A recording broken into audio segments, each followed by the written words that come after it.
Mes petits amis, voici les aventures d'un héros qui est devenu un personnage légendaire. Il incarne aux yeux de tous la justice, et surtout la révolte contre le mauvais usage de la force. Zorro a existé, sinon dans les faits, du moins dans l'esprit des malheureux qu'il a essayé de soustraire à l'arbitraire et à la méchanceté de certains hommes.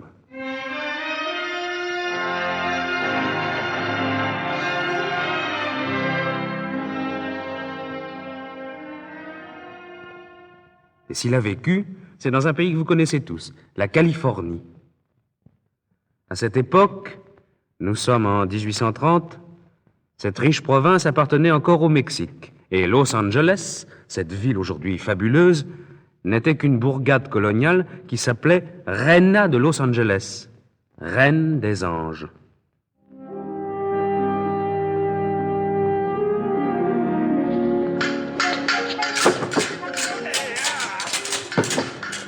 Bien envoyé, Diego. Ah, voilà une botte difficile à parer.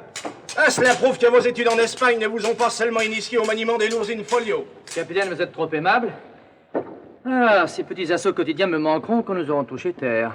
Oh, vous aurez encore plus d'une occasion de manier l'épée à Reina de Los Angeles. Que voulez-vous dire? Vous trouverez notre bourgade bien changée après votre séjour de 3 ans en Espagne. Le nouveau commandante, un nommé Monasterio, gouverne avec une main de fer. Vous verrez comme il fait régner la terreur. À propos, et au cas où je ne vous aurais pas déjà prévenu, prenez bien soin de cacher tout objet de valeur auquel vous tenez, car ces soldats à la douane ne manqueraient pas de vous en dépouiller. Capitaine, tout au long de ce voyage, votre compagnie m'a été fort agréable, et vous venez de me rendre un grand service. Je ne comprenais pas pourquoi mon père me demandait si soudainement d'interrompre mes études et de rentrer. Vous m'avez fort justement éclairé, et je vais de ce pas donner les instructions nécessaires à mon fidèle Bernardo.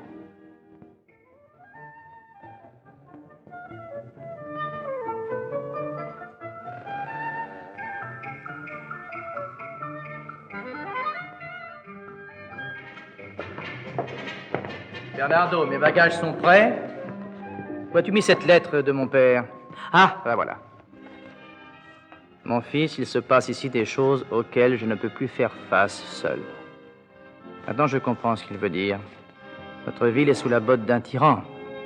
Allons, Bernardo, brûle cette lettre, vite. Personne ne doit se douter que c'est mon père qui m'a demandé de rentrer. Seigneur Diego, je ne comprends pas. Quand nous sommes partis il y a 3 ans, toute la ville était si gaie, votre père si heureux. Mon pauvre Bernardo, tu comprendras assez vite. En attendant, remets-toi en mémoire ce vieux proverbe que tu connais pour me l'avoir cité plus d'une fois quand j'étais enfant. Si tu ne peux entrer dans la peau du lion, pare-toi de celle du renard. Et c'est exactement ce que je vais faire. Je vois, Seigneur Diego, la force est au tyran, mais la ruse est à nous. Ah, brave Bernardo, mon fidèle serviteur. Et pour commencer, souviens-toi que tu n'as plus devant toi que Don Diego de la Vega, un petit étudiant timide et sans malice, heureux de rentrer au pays après 3 malheureuses années passées dans les fastes d'une université espagnole. Mais que fais-tu, Bernardo? Seigneur Diego, je compose mon personnage. Il ne faudrait pas que mon attitude dépareille la vôtre. Ah, très bien et très sage. C'est d'accord. Je fais donc mes adieux aux serviteurs à l'esprit délié que j'avais et salue le balourd qui désormais me servira. Mais je vais plus loin, Bernardo. Tu seras non seulement lourdeau et bégayeur, mais sourd aussi. Ainsi, on ne se méfiera plus de toi et tu me rapporteras tous les potins que tu glaneras.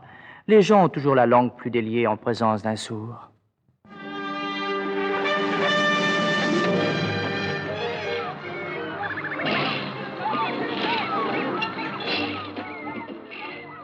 Avance donc, balourd. Et fais attention de ne rien gâcher de mon habit en m'aidant sur cette passerelle. Ah, ce pauvre Bernardo est plus bête que jamais.